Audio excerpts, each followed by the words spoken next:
সার্বিয়ার এক সুন্দরী তরুণী, নাম মারিয়া আব্রামোভিচ।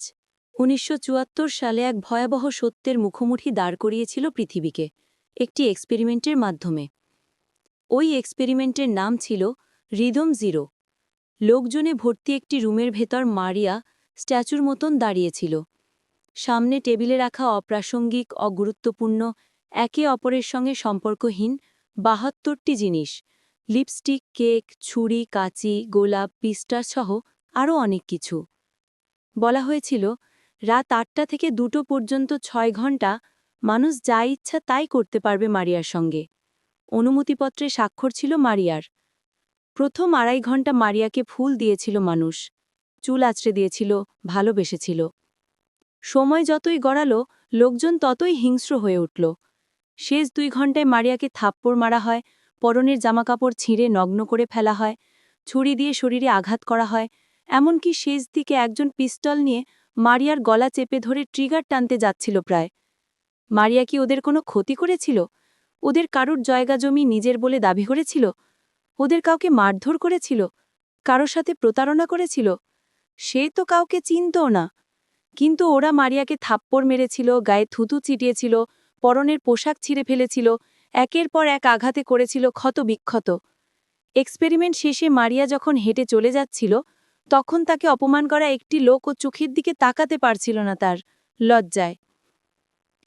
১৯৯৮ সালে জার্মানিতেও প্রায় একই রকম একটি ঘটনা ঘটে।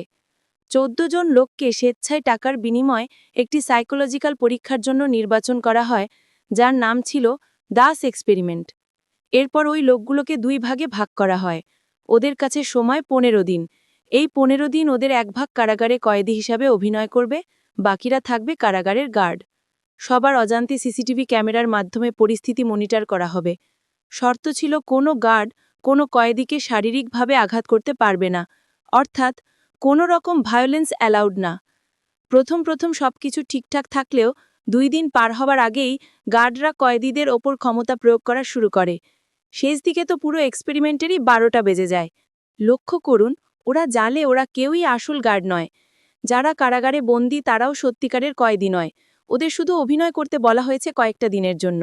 অথচ ৭২ ঘণ্টা পার হওয়ার আগেই শুধুমাত্র বন্দীদের ওপর নিজেদের ক্ষমতা জাহির করার জন্য ওরা কারাগারের লাইট অফ করে, গ্যাস ছেড়ে, কয়েদিদের জামাকাপড় খুলে উলঙ্গ করে শোয়ার একমাত্র বিছানাটাও বের করে নেয়, যাতে কেউ ঘুমাতে না পারে। শুধু তাই নয়, সময় গড়ানোর সাথে সাথে গার্ডের দল কয়েদিদের হাত পা বেঁধে নির্যাতন করে, তাদের মুখের উপর প্রস্রাব করে, এক নারী কয়েদিকে ধর্ষণের চেষ্টা করে, এমনকি শেষ দিকে একজনকে মেরে ফেলেছিল প্রায়। মানুষের মনস্তত্ত্ব সম্পর্কে একটু পড়াশুনো করলে আপনি জানতে পারবেন, মানুষ অন্যকে ঘৃণা করে, অপছন্দ করে, হত্যা করে নানা কারণে। ওর বুদ্ধি বেশি, আমার কম কেন? ওর টাকা বেশি, আমার কম কেন? ওর সম্মান বেশি, আমার কম কেন? রিদম জিরো এবং দাস এক্সপেরিমেন্ট আপনাকে শেখাবে, কাউকে ঘৃণা, অপছন্দ বা অত্যাচার করতে আসলে কোনো কারণ লাগে না। একজন মানুষ কোনো কারণ ছাড়াই আরেকজনকে হিংসা করে, তার ক্ষতি করে, তার নামে বদনাম রটায়, কেননা মানুষের স্বভাবই অমন। মানুষ কোনোদিনই শান্তিকামী ছিল না, নয় এবং থাকবেও না। সে সবসময় হিংস্র, লোভী, বর্বর এবং ভণ্ড। তাহলে প্রশ্ন জাগে, এই দুনিয়ায় কি সত্যিকারের ভালো মানুষ বলে কেউ নেই? হ্যাঁ আছে, হাতে গোনা অল্প কিছু। বাকিরা যাদের আপনি ভালো মনে করেন, তারা আসলে সুযোগের অভাবে ভালো। সুযোগ পেলেই তারা আপনাকে তাদের আসল রূপ দেখিয়ে দেবে।